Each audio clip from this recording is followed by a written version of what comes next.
देश ये नहीं भूला है कि किस प्रकार से इंदिरा गांधी जी के समय भारत पर बाहरी शक्तियों का दबाव रहता था, जिसके कारण परमाणु परीक्षण के विषय पर हमें बार बार झुकने को मजबूर होना पड़ता था।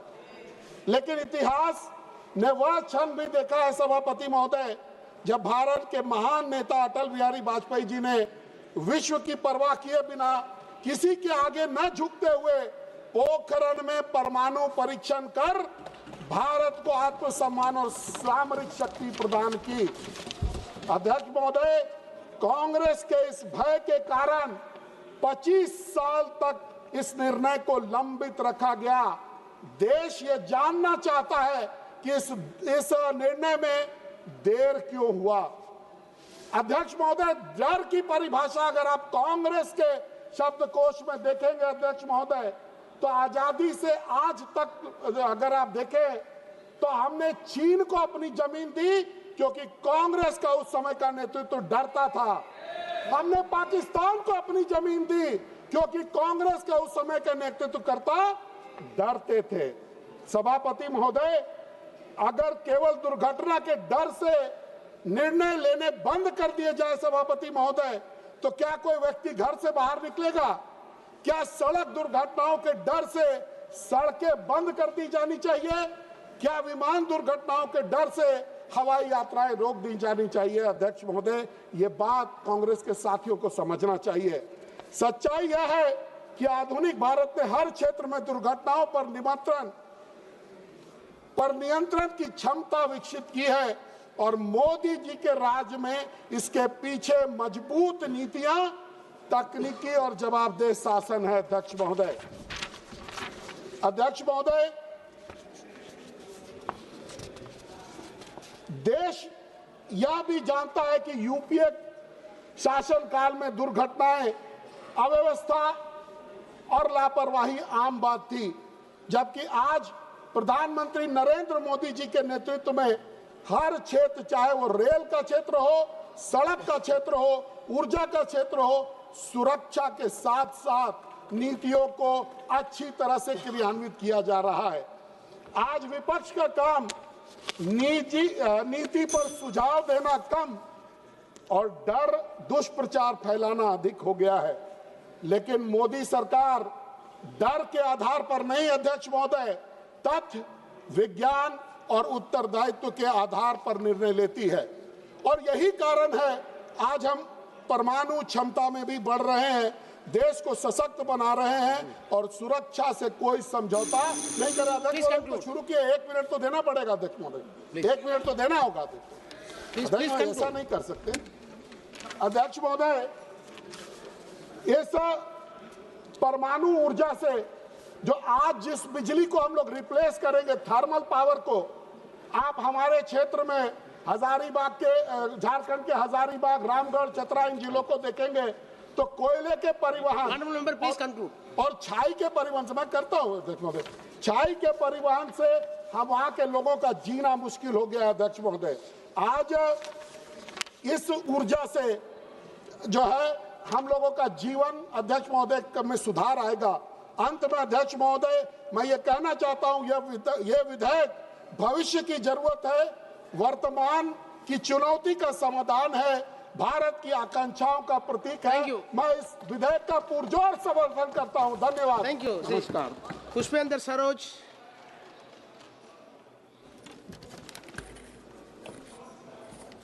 So thank you, Speaker sir, for giving me the opportunity to speak on this bill.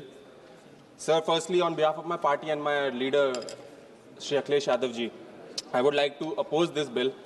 And my first objection is regarding the name of the bill, Shanti. So the most powerful energy in the world, the most unstable energy in the world, and the name of the bill, Shanti. Thank you. So, sir, firstly, I would like to quote what my senior N.K. Premchandra ji also said yesterday, that there's a specific provision in the legislative process, Kaul and Shatkar, in very specific ways, said that the title of the bill should convey the message regarding the intent and the content of the bill, which has to be explicitly given to the public or given to the people at large. So the title should be clear enough while it is being drafted, sir. But it is quite unfortunate that this bill, by its very title, by its very virtue, does not intend that.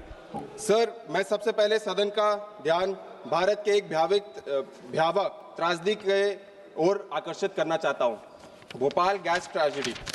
Sir, 1984 एक ही रात में 3000 से अधिक निर्दोष लोगों की मृत्यु हो जाती है, 15,000 से अधिक लोगों को जान उसके कई वर्ष के बाद जो उससे उनको डिजीज हुई उसमें गंवानी पड़ती है, और अभी तक 5 लाख से अधिक लोग बीमारियों और दूषित जल के प्रभाव से झेल रहे हैं। सर, ये क्यों हुआ? क्योंकि जो कंपनीज थी उन्होंने अंतर्राष्ट्रीय सुरक्षा मानकों और जवाबदेही को नजरअंदाज किया गया। इस त्रासदी ने हमें एक राष्ट्र सबक सिखाया। जब खतरनाक उद्योगों में लायबिलिटी को कमजोर किया जाता है तो न्याय सबसे पहले मर जाता है। लेकिन माननीय अध्यक्ष महोदय, शांति बिल ठीक उसी सिद्धांतों पर प्रहार कर रहा है, उसी सिद्धांतों को समाप्त कर रहा है। यह बिल ऑपरेटर की लायबिलिटी को सीमित करता है और सप्लायर लायबिलिटी को लगभग समाप्त कर देता है, जिससे भविष्य में किसी भी परमाणु दुर्घटना का बोझ सीधे पीड़ितों और जनता पर आ सकता है। सर, जो कैप 3000 करोड़ का लगाया गया उसे मैं उदाहरण के रूप में देना चाहता हूं। That the Bhopal gas tragedy, that time the losses were 4000 crore, sir. And if you're comparing nuclear tragedy to nuclear tragedy, that is the Chernobyl nuclear tragedy, the losses extended to more than 16 lakh crore, sir. So where is the liability, sir? Sir, 2010 में जब civil liability nuclear damage act लाया गया था, तब खुद भाजपा के वरिष्ठ नेता आदरणीय श्री एल.के. आडवाणी जी ने स्पष्ट चेतावनी दी थी कि परमाणु सहयोग कभी भी राष्ट्र सुरक्षा और सार्वजनिक सुरक्षा की कीमत पर नहीं होना चाहिए।